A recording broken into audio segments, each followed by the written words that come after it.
As you may have noticed, this is my old set for filming and I'm using it, well, for a specific reason. Right now, directly behind me, I'm shooting the next commercial video that should have been released actually this week, but I underestimated the timing, so this video here comes first. So if you decide to get a slider for yourself and you want to know how to use it and what you can do with it, I prepared this video for you especially. 5 essential slider moves that you can use for pretty much anything. Oh, and you don't need an automated slider for this. A manual slider is sufficient enough. And so without much more talking about it, let's actually start with the first real shot. The reveal, tada! Super simple, from left to right or the other way around, the classic of classics in all slider shots. The best thing is to actually grab something between the object that you want to reveal and your camera, for example, well, yourself, a plant, a chair, no matter what. The main thing is that the camera has something blurry at the beginning that actually scurries through the image, and then you can actually reveal the object, hence the name. The double stack. Okay, if you haven't noticed it yet, I will come up with some weird names for the moves right here.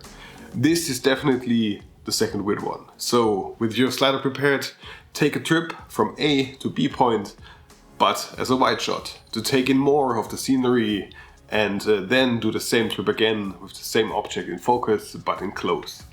And when you have both, well, just cut into the first clip in your edit and splice in the second one. Oh, and as a bonus tip, don't forget to make sure that you have the object in the same place on both clips. And there you go, this is the famous double stack. Or just a close and wide shot with a slider. The manual zoom in. Oh, what a good name for an extremely creative shot. Your slider moves forwards. Ideally, your camera is in a position high enough so that you cannot see the rails of the slider, and then you drive from A to B towards the object of your desire, or back. Of course, you can do both. Super crazy bonus tip that probably no one has thought of before. If you have a pen head on your tripod, then you can even move your camera 2-axis and combine the reveal shot with the manual zoom in. Wow, it's revolutionary. The corrected Dutch angle. My god, that has to be the one. You might even think he knows what he's talking about. Switch your slider to landscape mode, so that it is in a nice angle and preferably the point you are approaching is facing upwards. It's called a Dutch angle and actually looks kind of cool, but also somehow strange when everything is so crooked in the picture as well. Looks a lot like you wanted to, but weren't able to. That's why you need this kind of piece right here, a set head. You slam it onto your slider and then the camera on top of that, and voila, you can simply level the cam with your object on an angle slider. Super nice. Parallum maximalis. Okay, now it's getting silly with the names.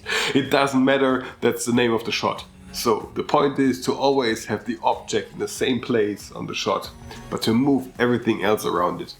Well, a parallax movement, so to say. You can achieve this by either buying a slider that has a built-in center bar, like the Neewer Slider right here, or you buy a separate pen head that you mount on the slider, or you buy an automated head like I did, who does everything by himself. Depending on what you have, everything comes down to the same movement in the end. Move the slider from A to B and move the pen head so that it has the object in the same place over the whole length of the shot. Here is the last absolute pro tip. If you have positioned your slider in the middle of the object, it will be easier to keep something in the middle as well. Okay, here's the right tip. With a higher focal length, the whole thing gets much better and intensified because the background is then compressed and it moves a lot more due to the rotation of the head in the picture. Awesome. So, thank you very much for watching. Let me know in the comments below if you haven't seen any of the shots before and which one is your favorite, well, shot and name. My name was Leech and I'm off writing next script. Thank you very much for watching and we'll see us in the next one. Until then, guess what? Goodbye.